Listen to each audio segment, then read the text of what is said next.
In today's video, I want to talk about how difficult it can be to start new habits, even if it's something that we really want to do. I have had this struggle with YouTube videos. Even though I really want to make videos, I just have a really hard time to get started. For me, making a YouTube video involves 3 steps. The first step is writing out and planning the video. The second step is filming, and the third step is editing. And each one of those steps have their little challenges for me, which most of the time involves starting something new. When it's about writing or editing, like starting a new process, something that I feel unfamiliar with. And the filming part, here I feel still a little bit nervous around the camera. So I do feel that I have some resistance to both writing out the videos, filming them, and also editing them. The resistance that I'm feeling is connected to starting something new, sitting with a blank piece of paper and feeling uncertain on how to start and where to begin. It feels much more safe once I'm into the video, once I've gotten started, then I start to become very comfortable with it. And then I can almost get so comfortable that I don't want to leave that comfortable bubble of that particular video idea to start a new idea. And I think this is quite natural. We would much rather stay in the safe and comfortable than having to venture into something new that feels unfamiliar. I think it was really helpful for me to actually sit down and make this inventory, because that is what made me realize why I was having some difficulties. And when I know what my difficulties are, then I can start to make some plans to overcome them. If I can make the videos flow into each other more, so that when I'm halfway through planning one video, I can already start planning the next one while I'm filming the first idea, that means that I can keep it as a continuous loop and I won't have to feel like I'm starting something brand new, because they're kind of looped into each other. And when I was making this inventory, I was also sitting down to see what do I actually need when I'm filming, when I'm doing the actual filming. And I realized that I need to be alone and I need to feel like no one can hear me while I'm talking, because I'm still a little bit shy on the camera. And that's why I realized that I want to film my videos for now in the bedroom where I can close the door. And that way I'm creating a little bit of a privacy for myself. I also felt that I needed some tools to get into this new habit of filming and writing more often. And I found this book called Atomic Habits by James Clear. And in this book, he discusses some principles that can help you out when you want to make new habits. What he's talking about, among other things, is this 4-step plan to form good habits.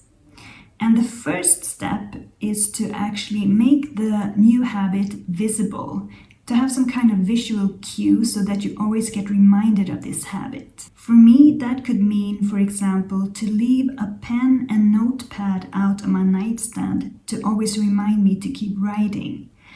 And also to keep some kind of camera equipment out where I can see it so that I'm reminded to film every day. The second principle was to make the habit attractive. And you could do this by pairing the activity that you want to start doing with something that is actually fun for you or that gives you some kind of good feeling.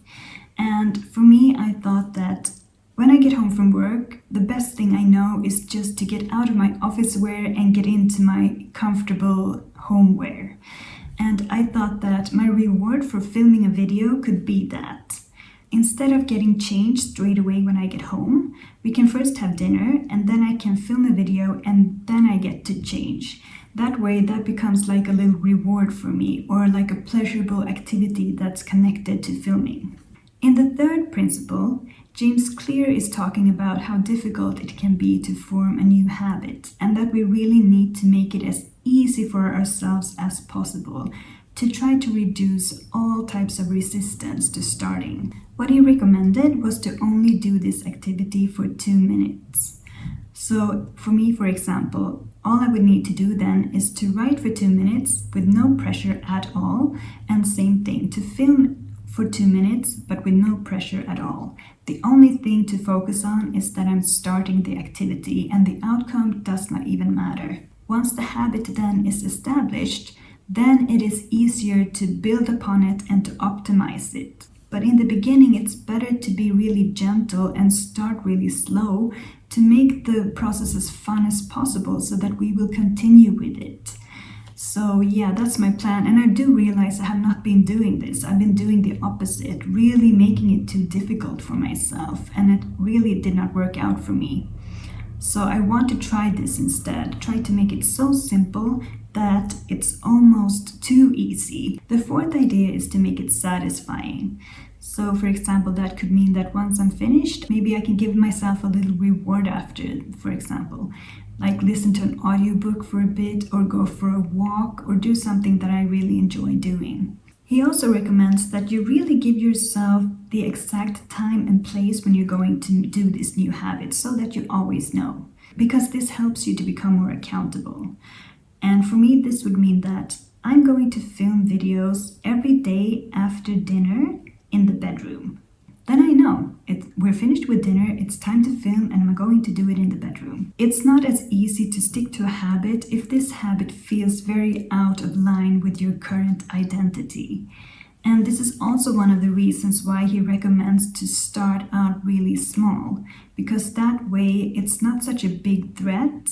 You're kind of just slowly starting to do something very simple every day, but that compounds and all of a sudden you have started to build this new identity around this habit. For me, for example, as someone who wants to be more on YouTube, that doesn't really feel like me right now.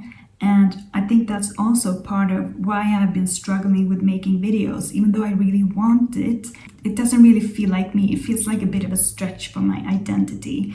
Even though I want it to be my identity, I'm not quite there yet. And he recommends then that you actually take small steps.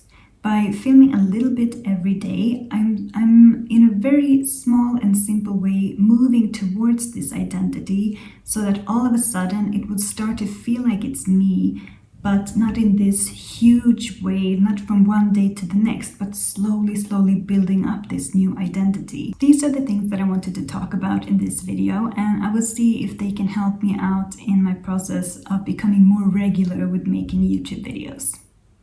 I'll see you soon. Bye!